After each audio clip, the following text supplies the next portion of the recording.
So this morning, we're going to talk about how it is that Jesus builds his church. And to be honest, it's probably not what you might expect, but Jesus' plan for building his church is something that you are challenged to engage in all the time. This fall, we're in a sermon series called Rediscover Church. I think we need to rediscover what Jesus has called churches to be. Because I'm convinced that, there are people who go to church all the time, and they take it for granted. Because when you're in services like this, it becomes easy to forget about the grandness, beauty, and power of what we are as we gather. And we're better off for learning about this. I'm also convinced that there are other folks who don't go to church for a variety of reasons, and they've written off church altogether as broken, useless, or completely outdated. But here's the thing. Jesus claims that he is building his church and that evil cannot overcome it. Now, so far, just to give you some reference, so far, most of the series has gone like this. Most people think that the church is a building or an organization or a pastor or an experience. We think the church is here's a church, here's a steeple, like we teach your kids, right? But nope, church is what? The people, right? Together. Yeah, everyone remember that one? Jesus is building people, and Christianity is global, it is historic, and it is a massive group of people. We've talked all about it. Today, though, we're going to discover exactly how Jesus builds his church. How does he do it? How is Jesus building his people? Now, let me just point out, as soon as you say a phrase like church building, there's a group of people who lean in and love talking about it. These people are usually pastors or church leaders. And every year there are thousands of books, podcasts, articles, just putting out methods to answer that question. The latest polls, research, trends, ideas, how to build a bigger audience, basically. And there are lots of ideas, different kinds of coffee to serve, different kinds of music to play, more comfortable seats to get, lots of information. The thing is, most church leader people don't really care about that kind of thing. And most conferences are asking the wrong questions. So let me just rephrase it. If it's true, if a church is people, then growing a church is, you could figure this out, right? It really should be about growing people. So here's the question we're asking today. How does Jesus build people? Now, this is a question everybody's asking. This isn't just a church question. This is a people question. People flourishing, being successful, growing, changing, maturing. Most people are obsessed with this. The books lasting the longest on the New York Times bestseller list are about this topic. Trending social media posts, popular radio programs, all answer that question. How do I become the best version of myself? How do I become better performing? How do I help my kids be better? How do I help my marriage? How do I help my family? How do I help my career? Or how do I help the most vulnerable around me? This isn't a church question. This is a question everybody asks. And if a church is people, building a church should make people who are part of the church better. That's what we're talking about today. Being part of a church should make you flourish, be more productive, and better off, which is a very different shift of how most people think about church building. And I think maybe that's because there are too many institutional churches that put the organization before the people, and that isn't healthy. So let me just, without any more introduction, let me just tell you God's plan. What is Jesus doing to build people? And I'm not going to tease out any longer. I'm just going to open the answer key here, because Paul just tells us raw and straight up in the book of Ephesians. If you were here in this spring, this might be a review for you, but in Ephesians chapter 4, verse 14 and 15 and 16, the Bible just throws it out there exactly how he builds his church. Here's what it says. Then I guess I should back up because you go, what's it then therefore? If you read verses 12 and 13, there's this long list. Pastors and church leaders equip God's people for gifts of service. Then, it says, you'll no longer be infants, being tossed back and forth by the waves. You'll no longer be blown here and there by every wind of teaching and by the cunning and craftiness of people and their deceitful schemes. Well, then what? What does it look like? Instead, Paul says. So instead of being rocked back and forth, instead of being unstable or immature or being rocked around, instead, here it is, speaking the truth in love. Speaking the truth in love, we will grow to become in every respect the mature body of Him who is the head, that is Christ. From Christ, the whole body, joined and held together by every supporting ligament, grows and builds itself up in love as each part does its work. That's the plan. Let me unpack it. Like, you see some of these words, right? This is a passage about the whole body connected to the head, Christ. The church is people being connected both to Christ and to each other, being built up. This is Jesus' strategy for church growth. And it's not about attendance or influence. It is about taking people who are unstable and immature and bringing them to maturity. You'll see phrases like no longer infants, like no longer immature, no longer in turmoil, no longer retreating into despair, but advancing in courage. This is a passage about building a life and building a community on a firm foundation that is stable in bad times. So you see the word mature, like it's this progression from immaturity to being like Jesus, going from isolation to community, being part of a body. You see this, the word ligament, like it's an anatomy term that means connection, that we're all connected.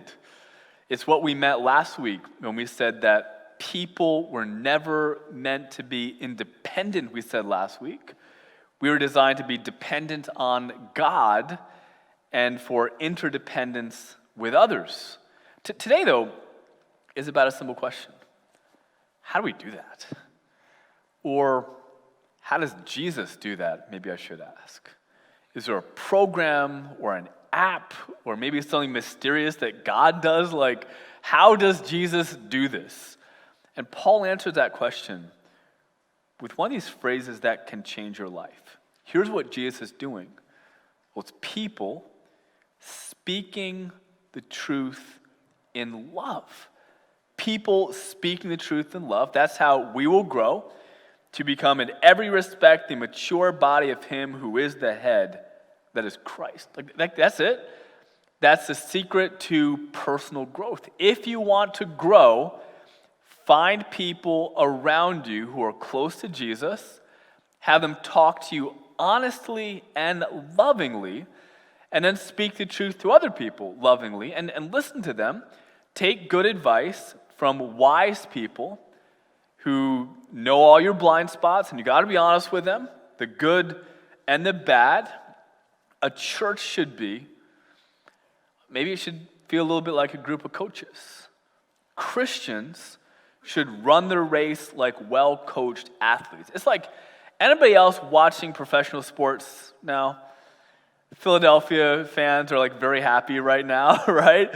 But if you watch any kind of professional sport, the highest performing athletes in the world, they're not isolated. They've got a giant support staff. Like, it's actually like crazy how many people athletes employ. Like, they've got business coaches, marketing people. Literally, like every part of their game and anatomy has a staff member, right? They got a nutrition coach. Like, you may be led to believe based on commercials that athletes are experts in diets or insurance, but they're not. They've got lots of people behind them. I'm not positive, but I suspect in the event that Tom Brady ever gets close to a real Subway sandwich, he's got someone who's paid to slap it out of his hands to put the thing down, right? That's just how it works. Here's my theory. I think Kyler Murray pays somebody just to follow him around and tell him to stop playing Xbox, right? And you see it. If you watch a game, whenever a single player goes down, they're not by himself, right? There's a whole crowd of people around them. It's just medical staff, not counting players, right? And the best players don't hold anything back. They pay people to watch their tape to say, hey, you're running a little bit strange, watch your knee. They have a whole staff to make them high performing. The best athletes in the world aren't the ones who say, hey, I'm really talented, I'm really good at this, leave me alone. They're the ones who surround themselves with coaches. And they're humble enough to accept advice, help, and instruction and take all the support they have around them. Most of us are nothing like top athletes for lots of reasons, but one of them is that we think we can run our race by ourselves. Don't tell me how to stretch. I've always done it this way, right? And we run our spiritual race wondering why we aren't performing well. Or we hurt ourselves and we don't know why. Or here's the thing. Jesus' design for you, running your spiritual race, will change your life. His plan is to give you a coaching staff, and he calls the coaching staff church. You know what church is?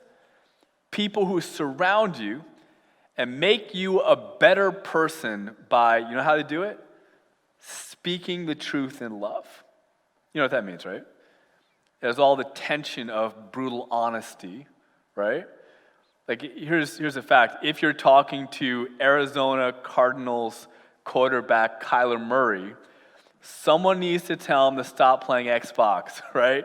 Here's a hard conversation. You're falling apart on the field. Watch some tape. That's awkward. Any good coaching relationship, there's the difficulty of truth.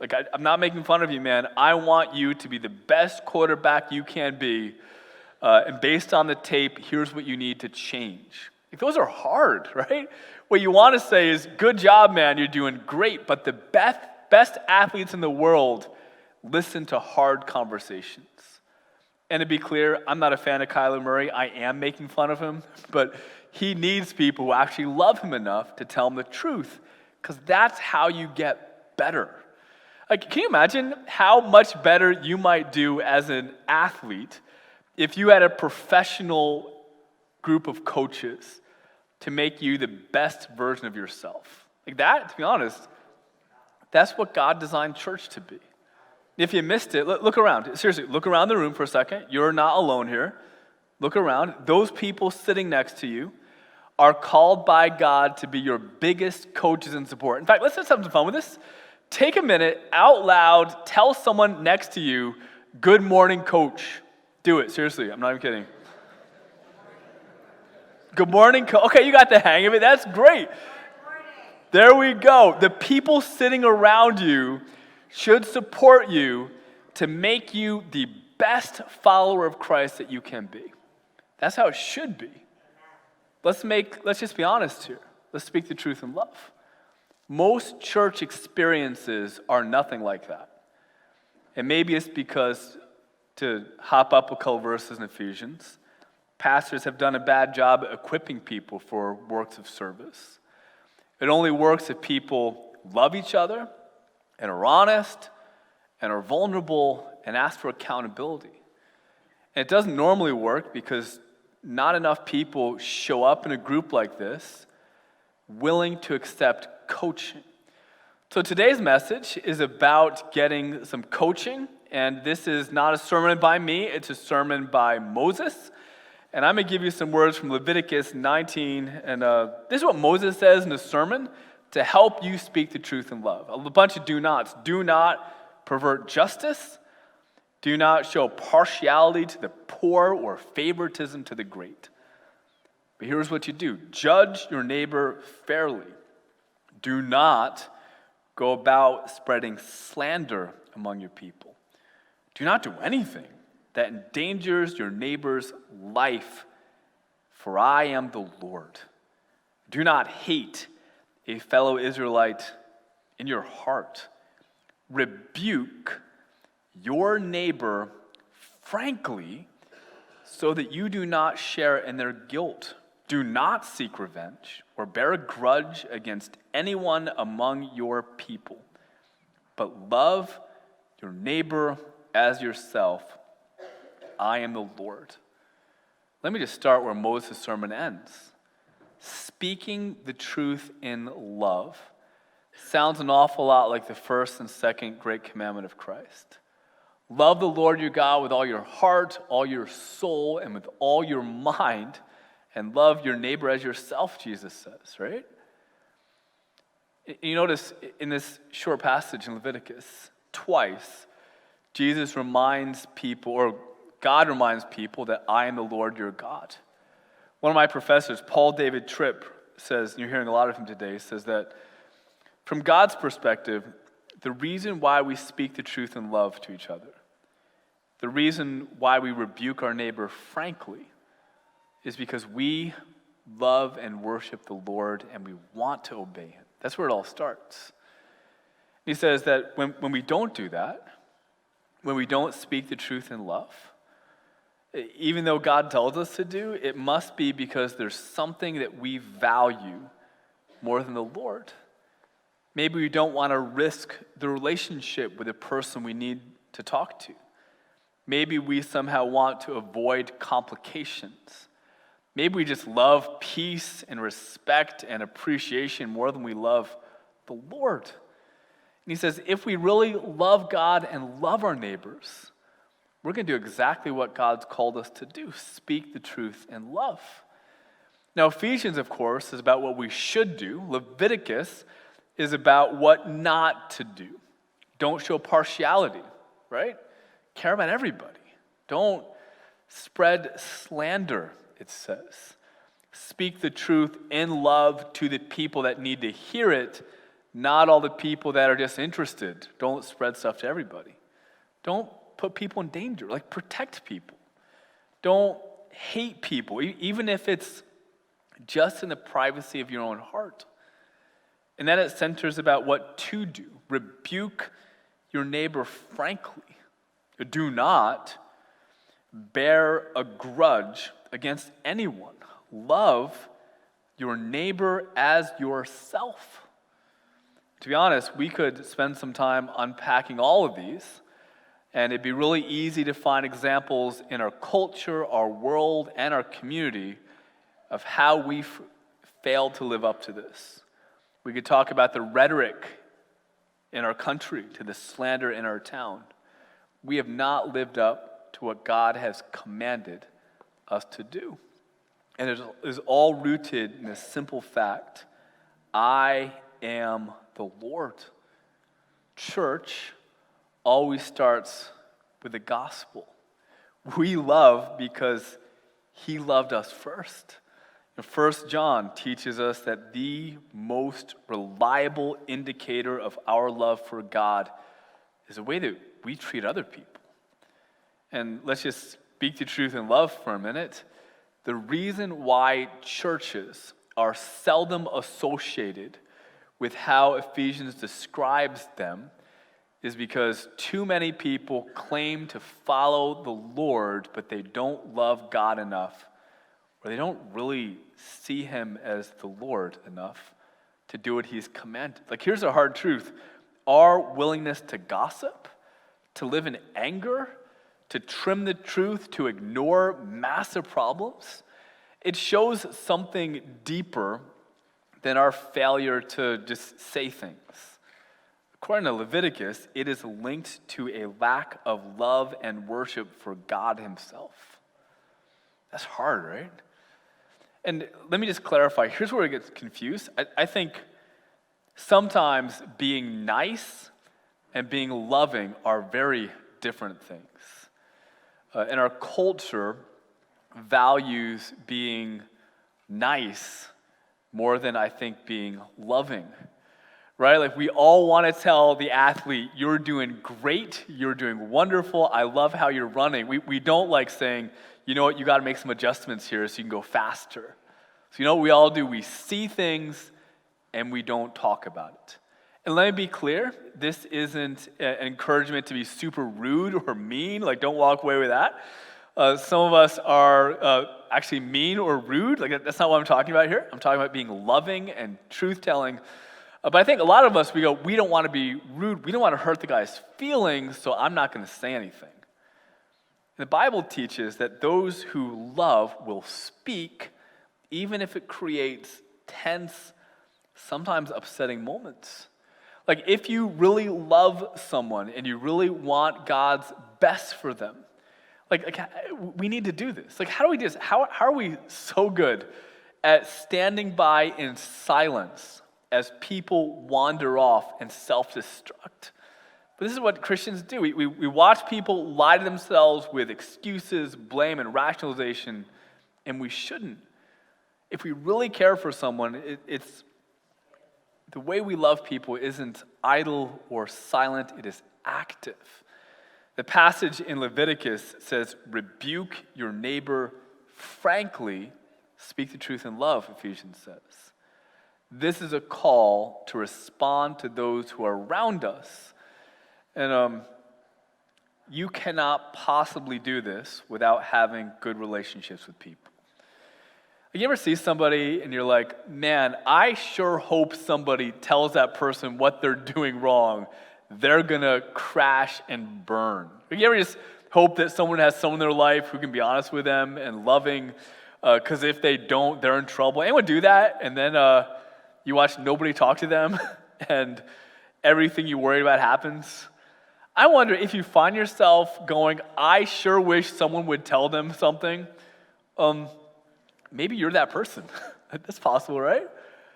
And then here's the one that, like, this is the phrase that keeps me up at night. I don't like this one bit. The passage says, rebuke your neighbor frankly. And then it says the part that I want to cross off, so that you do not share in his guilt. There's a scary implication here. That it's possible to share in the guilt of someone because you have failed to confront them lovingly. It's this idea that communities have moral responsibility. And by the way, you guys know how Jesus defines neighbor, right? Basically anybody around you. Speak the truth in love, or, this is terrifying to me, you may share in their guilt. Like I've used this illustration, elders, here's the illustration I use. If I'm sitting in the parking lot and if I watch a truck driven by one of you drive by, and I notice all the lug nuts are off on one of your tires, and it's starting to wobble, what do you do then? Well, I'll tell you what I would do. I'd run out, I'd bang on your hood and go, stop driving.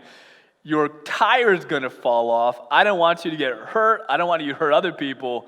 I don't want there to be an accident. Like that. Seriously, that's what I would do if I saw one of your tires about to fall off while you're driving. If I were to watch that and I were to go, I'm not a mechanic. Like, none of my business. I don't want to interrupt them. They might be in the middle of something. If I see someone about to self-destruct, and if I don't say anything and their tire falls off and there's an accident and people get hurt, aren't I a little bit guilty for that? Why wouldn't I say something? Why don't we say things? Like, imagine all the hurt and damage that could get avoided and rescued if people in your life, if people around you, if in our community, if there was enough love to have this conversation. You know, this is awkward, but I've noticed how much you're drinking. I've noticed how you treat your wife. I noticed I haven't seen you in church. I'm concerned about whatever, and I love you, and you're at risk for hurting yourself and others. Let me help you do things differently. That's how people who love God should treat their neighbors according to the Bible. It's not that I'm not judging you, I'm not looking down on you, it's not that I don't respect you, it's that I just see all the lug nuts on your tires coming off, and I don't want there to be an accident. Speak the truth in love. Paul David Tripp asks, how many sermons have you ever heard on the immorality of self-absorbed silence? I've not heard a single one, right? Have you ever thought about that, though? Like how often you've chosen to be quiet. Maybe God has called you to be part of his brave rescue effort. And Tripp says, we are called to accept moral responsibility for the things God reveals to us about others. And having said that, I want to be clear so we don't take this and run. This isn't a blank check to be someone else's conscience. It doesn't call you to be self-righteous or to be rude or judgmental. This is a neighbor-to-neighbor passage. Like, here's a lie we tell ourselves. We like to think that there's two groups of people. Let me just be clear. Look around. There's not a tier group of athletes and coaches. Some of us think that we're coaches and we're not running because we think that we've arrived and we have the spiritual gift of complaining. That's not real. Like, you stop running your race when you get to heaven. Until then, we're all simultaneously athletes and coaches. We're coaching and simultaneously getting coached. So we all run better our spiritual races. So speak the truth in love is a lifestyle. It shouldn't be an unusual event. Like, here's another problem. There's lots of problems here. Confrontation is so difficult when it's unusual, right? Like, there are some kids for whom the most terrifying words you'll ever hear is, your mother and I need to talk to you. Scary, right? The implication is that your parents don't normally talk to you, right? Maybe they should talk to you more often. Like, this is true. Sometimes correcting conversations are so rare that we mess it up and we make people dread the next time we've got to talk. But from the Bible's perspective, speaking the truth in love in relationship, it always grows in its ability to recognize, confront, and deal with, well, small problems before they become big problems. You know what church is? Church is people. And Jesus' plan to build a church is building people. You know how he builds people? He equips them, speaking the truth in love, listening to the truth in love. God's plan is for you to coach others, to be coached, to run your race to the finish line following the Lord. So I've got two questions for you this week. First one, what coaching tip, what truth do you need to receive in love and humility that may make you more like Jesus this week? You may not know the answer. Maybe someone around you can help you. So here's a question you actually can answer. Who can you make better by lovingly speaking the truth to them this week? So, Father in heaven, can you this morning give us the profound insight to see how we can help people around us? Give us the courage and the words to help people. Can you give us the humility to receive loving correction? Can you help us be more like you? No matter at what stage in our spiritual walk or run or race that we find ourselves, can you help us to be filled with your glory as we bow down, as we take off the crowns that represent our pride and our accomplishments? Can you hear our cry? We want to see you glorified. Can you help us to love each other and to speak the truth in love so we can build each other up? I ask all this in the name of our head, Jesus, in whose image we become more and more like. Amen.